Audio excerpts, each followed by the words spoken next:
Hello, this is Shubham Patil from Cosmos of science. Rotational dynamics का ये part 2 है। Part 1 में हम लोगों ने सर्कुलर मोशन पे प्रॉब्लम्स देखे थे, कुछ बेसिक देखा था। यूनिफॉर्म सर्कुलर मोशन और वर्टिकल सर्कुलर मोशन ये इस वीडियो का पार्ट रहेगा। अभी यूनिफॉर्म सर्कुलर मोशन के बारे में अगर देखते हैं तो बहुत से क्वेश्चन टाइप इस पे सेट होते हैं। देखो, यूनिफॉर्म सर्कुलर मोशन क्या है? तो मोस्टली पार्टिकल एक सर्कुलर ट्रैक पे मोशन कर रहा है, सिर्फ इस बार उसका स्पीड कांस्टेंट है, तो उसे यूनिफॉर्म सर्कुलर मोशन कहेंगे। अभी एप्लीकेशन में क्या रहेगा? तो यूनिफॉर्म सर्कुलर मोशन के मोस्टली एप्लीकेशन वाले प्रॉब्लम आते हैं रोड्स पे, जैसे कि बैंकिंग ऑफ रोड। तो एक रोड है, ये हॉरिजॉन्टल रोड हुआ।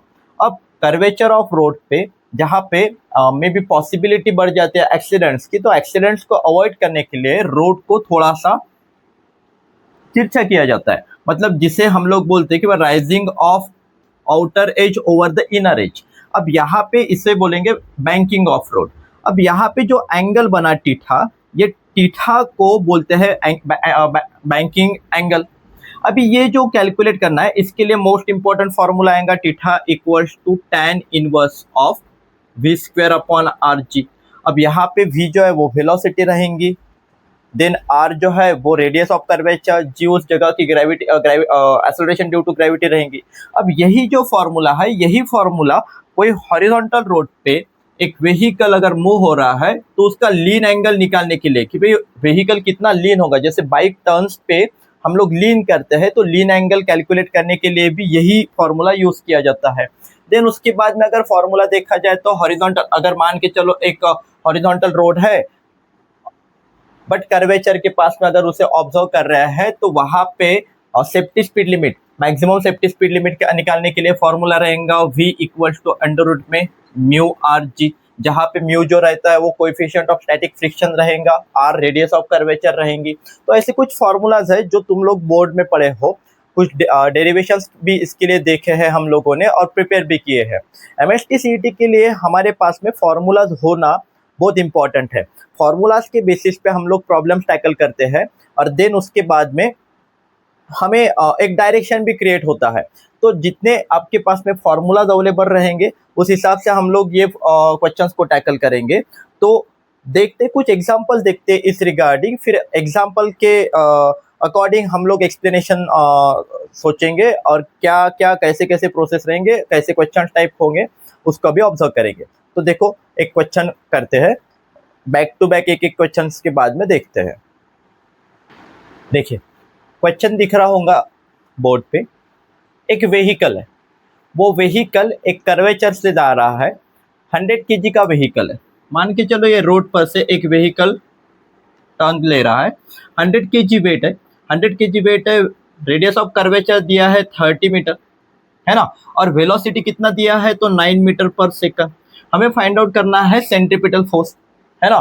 कहाँ पे लगेगा सेंट्रीपिटल फोर्स? तो व्हीकल अगर रोड पे है तो टायर, और ये टायर अगर मान के चलते हैं तो टायर और रोड के बीच में जो फ्रिक्शन होगा उस फ्रिक्शनल फोर्स निकालना है।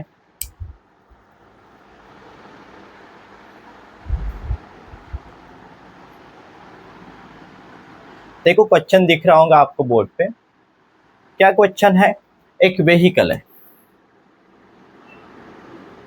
ये व्हीकल, ये टायर्स अगर मान के चलते हैं, ये व्हीकल कर्वेचर ऑफ रोड पर से टर्न हो रहा है। मान के चलो ये व्हीकल यहाँ पे ऐसा दिख रहा है। अब ये जब मूव हो रहा है तो ये हुआ रेडियस ऑफ कर्वेचर आर, है ना। 100 kg का एक व्हीकल मूव हो रहा है, कहाँ पे? एक रोड पे। हमें फाइंड आउट करना है friction between the road and tyre, friction between the road and tyre. अभी हमारे पास में गिवन इंफॉर्मेशन क्या है? तो रेडियस है 30 मीटर, देन मास क्या है? तो मास है 100 kg। देन उसके बाद में वेलोसिटी कितना है मूविंग व्हीकल की? तो ये है 9 मीटर पर सेकंड।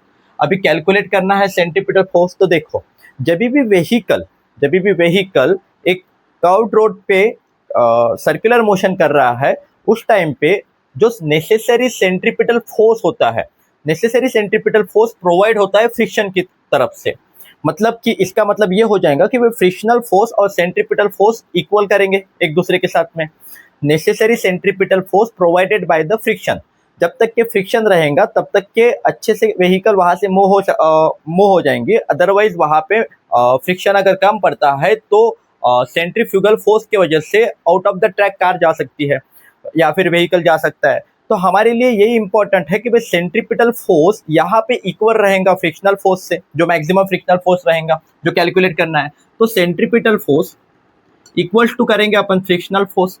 अभी हमें सेंट्रीपिटल फ्रिक्शनल फोर्स निकालना है, तो यहाँ पे सेंट्रीपिटल फोर्स मतलब mv²/r। यहाँ पे अगर वैल्यू सब्स्टिट्यूट करते हैं तो m 100 मल्टीप्लाई बाय वेलोसिटी है 9 अपॉन में रेडियस कितना आ रहा है अपना तो 30, यहाँ पे 9 का स्क्वायर हो जाएगा तो ये 3, तो 10 मल्टीप्लाई बाय 81/3। अगर मैं 3 से 81 को डिवाइड करता हूँ तो 10 मल्टीप्लाई बाय यहाँ पे 27 इक्वल टू 217 न्यूटन। इतना फ्रिक्शनल फोर्स अप्लाई होगा कहाँ पे, तो ये टायर एंड रोड के बीच में, ये ऑप्शन रहेगा। तो इस तरीके से प्रॉब्लम आते हैं, हमें सिर्फ सोचना है कि भाई क्या यूज़ कर सकते हैं। जैसे कि एंट्रेंस में MST CET जो है स्पेशली यहाँ पे क्वेश्चंस जो है वो थोड़ा ट्रिक वाइज पूछे जाते हैं, तो थोड़ा ऑब्जर्वेशन करने से या फिर डायग्राम्स को अच्छे से निकालने के बाद में हमें आइडिया आ जाती है, इमेजिनेशन की वजह से आइडिया आ जाती है। तो इस तरीके से प्रॉब्लम्स आएंगे। नेक्स्ट प्रॉब्लम को देखते हैं और थोड़ा डेप्थ में जाते हैं, तो एक प्रॉब्लम को अपन हल करते हुए जाएंगे तो हमारे डाउट्स भी क्लियर होते जाएंगे। ठीक है, नेक्स्ट प्रॉब्लम को देखिए। एक क्वेश्चन दिख रहा होगा बोर्ड पे, क्या दिया है, एक डिस्क है जिसका रेडियस है 2 मीटर। अब यहाँ पे एक कॉइन है 1 मीटर पे। अब ये जो कॉइन है पर्टिकुलर, ये कॉइन डिस्क अगर रोटेट होता है तो एक कॉइन स्लिप होगा, है ना। हमें क्या निकालना है, तो हमें निकालना है कि क्या वेलोसिटी पे ये कॉइन स्लिप होगा, बराबर है। तो यहाँ पे कोएफिशिएंट ऑफ फ्रिक्शन कितना दिया है, तो 0.4। कैलकुलेट क्या करेंगे, तो फ्रिक्शनल फोर्स जो है ये फ्रिक्शनल फोर्स कब अप्लाई होगा, देखो फ्रिक्शन लेस होगा जब फ्रिक्शन कम होगा, वेलोसिटी जब बढ़ेगी, यहाँ पे जब व्हीकल घूमना चालू करेगा स्पीड बढ़ने के वजह से ये जो पर्टिकुलर कॉइन रहेगा इस पे फोर्स अप्लाई होगा, है ना। जो फोर्स रहेगा सेंट्रीफ्यूगल फोर्स, है ना, जो इसे directed away from the centre लेके जाएगा, है ना। अब ये जो सेंट्रीफ्यूगल फोर्स है, ये सेंट्रीफ्यूगल फोर्स इक्वल है, मतलब बैलेंस कर रहा है किसको, कॉइन को, मतलब फ्रिक्शनल फोर्स को ही बैलेंस कर रहा है। सेंट्रीफ्यूगल फोर्स और फ्रिक्शनल फोर्स एक दूसरे को बैलेंस करेंगे या तब तक के ये कॉइन यहीं पे रहेगा। जब वैल्यू बढ़ेंगी तब ये इधर आ जाएगा, है ना। तो सेंट्रीफ्यूगल फोर्स इक्वल टू अगर फ्रिक्शनल फोर्स अरेंज करते हैं तो ये mv²/r, और यहाँ पे फ्रिक्शनल फोर्स के जगह पे हम लोग क्या ले सकते हैं, तो μmg।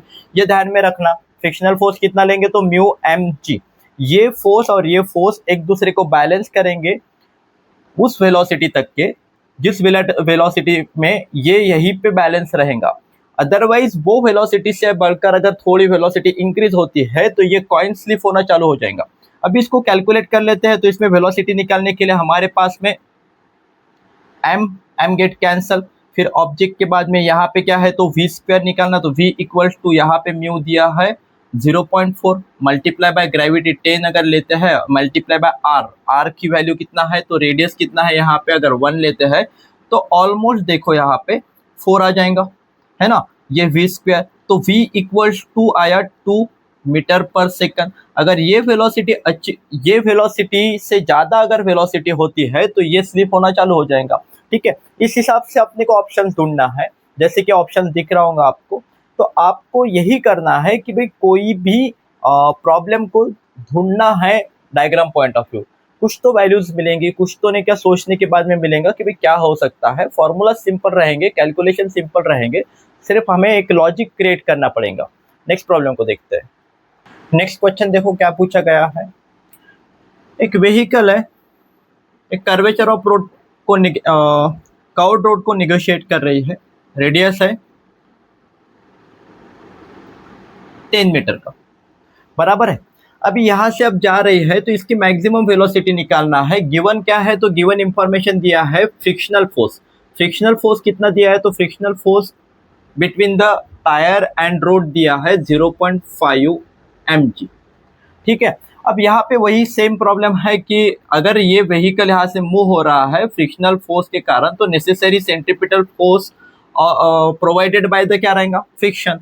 तो एफ आर इक्वल टू क्या रहेगा, सेंट्रीपिटल फोर्स। अभी यहाँ पे अगर M V square upon R करते हैं तो फ्रिक्शनल फोर्स कितना है, तो 0.5 mg। यहाँ पे M get cancel, 0.5 multiply by gravity अगर 10 सब्सटीट्यूट करते हैं और r की वैल्यू जो यहाँ पे आ जाएगा तो ये 10, तो इक्वल टू कितना होगा, तो v स्क्वायर।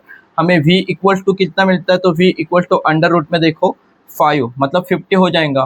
तो ऑलमोस्ट 7 पॉइंट समथिंग आएगा, 7 पॉइंट समथिंग मीटर पर सेकंड अगर वेलोसिटी है, तो यहाँ पे ऑप्शन में हमें ढूंढना पड़ेगा कि भाई कौन सा ऑप्शन बेस्ट रहेगा। तो 7 वाला एक ऑप्शन है उसमें, तो वही है। तो इस तरीके से प्रॉब्लम को ढूंढो, तब जाके ने क्या होगा। तो देखो क्या है, तो centripetal force provided by the, यहाँ पे कौन प्रोवाइड कर रहा है centripetal force, necessary centripetal force provided by friction रहेगा यहाँ पे। उसी वजह से नहीं क्या वो व्हीकल सेफली यहाँ से मूव भी कर रही है। ठीक है, नेक्स्ट क्वेश्चन को देखते हैं। देखो आपको एक बोर्ड पे क्वेश्चन दिख रहा होगा, क्या बोला है, एक नेशनल हाईवे पे बैंक रोड है, आउटर एज को राइज किया है एच हाइट से over the inner as, width of the road कितना दिया है, एल।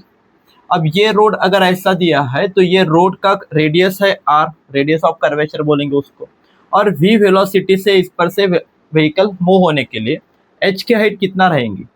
अभी हमारे पास में फॉर्मूला है जो कि एंगल ऑफ बैंकिंग के लिए यूज करते हैं हम लोग, theta equals to tan inverse of V square upon R G, ये फॉर्मूला है।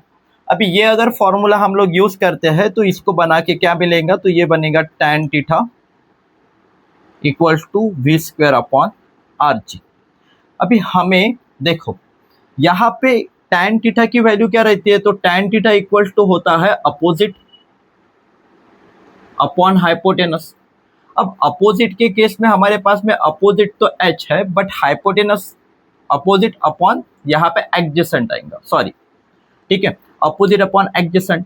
अब यहाँ पे अपोजिट अपॉन एडजेसेंट के केस में अपोजिट h है, एडजेसेंट साइड नहीं पता हमें, बट अगर ये थीटा अगर बहुत छोटा होगा कंपेरेटिवली, रोड को ज़्यादा इंक्लाइन नहीं किया होगा, तो ये एल और ये नीचे वाला जो हिस्सा है वो सेम रहेगा, तो हम लोग यहाँ पे h अपॉन एल ले लेते हैं tan थीटा की वैल्यू। ये अगर यहाँ पे वैल्यू सब्स्टिट्यूट करते हैं h अपॉन एल, तो इक्वल टू यहाँ पे आएगा V square upon R G. हमें h की वैल्यू निकालना है, तो h इक्वल टू क्या मिलेगा, वी स्क्वायर एल अपॉन में आर जी, जो कि हमारा आंसर रहेगा, जो एक ऑप्शन में भी दिख रहा होगा आपको। इस तरीके से आप लोगों को सोचना पड़ेगा। हम लोग बहुत से क्वेश्चंस देंगे, ये पार्ट मैं यहीं पे स्टॉप करता हूँ। छोटे पार्ट्स बनाएंगे तो वो वीडियो की लेंथ भी छोटी होती है और देखने में भी इजी जाएगा। मैं इमीडिएटली दूसरा पार्ट्स लाऊंगा, वर्टिकल सर्कुलर मोशन उसमें कवर करेंगे हम लोग, कुछ यूनिफॉर्म सर्कुलर मोशंस के जो एप्लीकेशन है वो भी उसी वीडियो में कंप्लीट करेंगे। Most of the videos 20 minute 25 minute के रेंज में रखेंगे, सो दैट कि हमें एक शॉर्ट वीडियो में लेक्चर्स पूरे देखे, मतलब बच्चे देख सके, इस हिसाब से हम लोग क्वेश्चंस को अरेंज करेंगे। तो ये आज के क्वेश्चंस, इस टाइप के क्वेश्चंस बहुत से बुक्स में अवेलेबल है, उन्हें प्रैक्टिस कीजिए। कुछ डाउट्स रहे तो कमेंट कीजिए और जिन्हें ज़रूरत है उनके साथ में शेयर कीजिए। Thank you.